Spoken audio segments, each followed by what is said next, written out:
It's the second time it's raised its forecast in the last week. And, Joe Mika, we've heard from President Trump again this morning. He's taken it to social a couple of times, including just a moment ago. I'm going to read it. It's on the screen. The United States has a chance to do something that it should have been done decades ago. Don't be weak. Don't be stupid. Don't be a panikin, which appears to be a term he coined. He puts in parentheses, a new party based on weak and stupid people. Be strong, courageous, and patient, and greatness will be the result. So, Joe Mika, this is a clear reaction to what we've heard in the last few days. Even some Republicans, let's be clear, mild, tentative criticism, but we heard from Senator Ted Cruz earlier. There have been others who have spoken out questioning the wisdom of these tariffs, at least as a long-term solution. And this appears to be President Trump's efforts to try to quell any rebellion before it really erupts within the GOP. Right. You know, it's interesting. We heard from Ron Johnson, who's, of course, hearing from farmers. We've heard for a week now, a lot of farmers may be one bad crop away from bankruptcy. They can't afford this right now. We heard from Ted Cruz. Of course, oil continues to spiral downward towards 60. You get below that, that is going to be a recession for oil producers. And this guidance from the White House this morning to several news sources, their message, the phone lines are open and the nations are free to make their pitch on how they will correct for decades of taking advantage of the American consumer.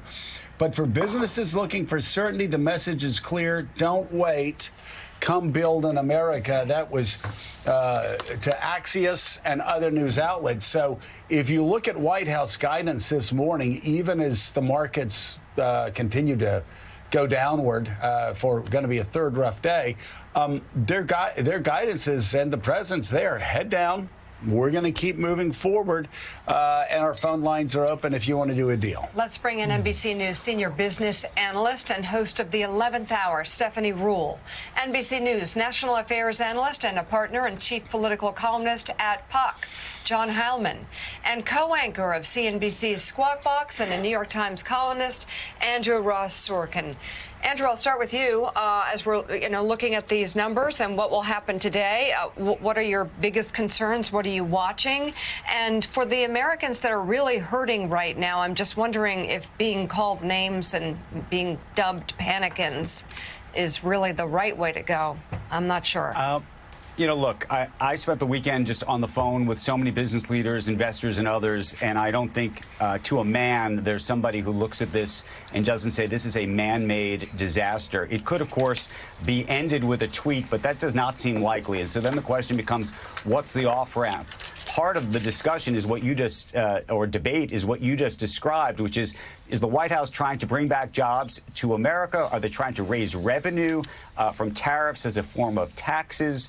Are they trying to get to zero or even less than zero for some kind of free trade program? All of those issues are at odds with each other. Now, I just spoke to Peter Navarro literally in the last 5-10 minutes now, and he effectively is trying to get jobs to come back to America. Well, if that's the case, these tariffs are staying, and they will likely be here for quite a long time, irrespective of who calls up on the phone and says that they want to change the tariff program. So it's very hard to look at this situation, both in terms of what the marketplace is doing right now, in terms of stocks coming down, with that turning around in any meaningful way. And even if tariffs were to come off or there were some deals being made, it is possible that the stock market does a little bit better than where it is today. But it is possible also that the toothpaste is out of the tube, folks, at this point in the ball game, and that no matter what, the economics of companies and countries doing business with the U.S. has fundamentally changed, at least for the foreseeable future. You know, it's fascinating. You look at the reaction Andrew's talking about.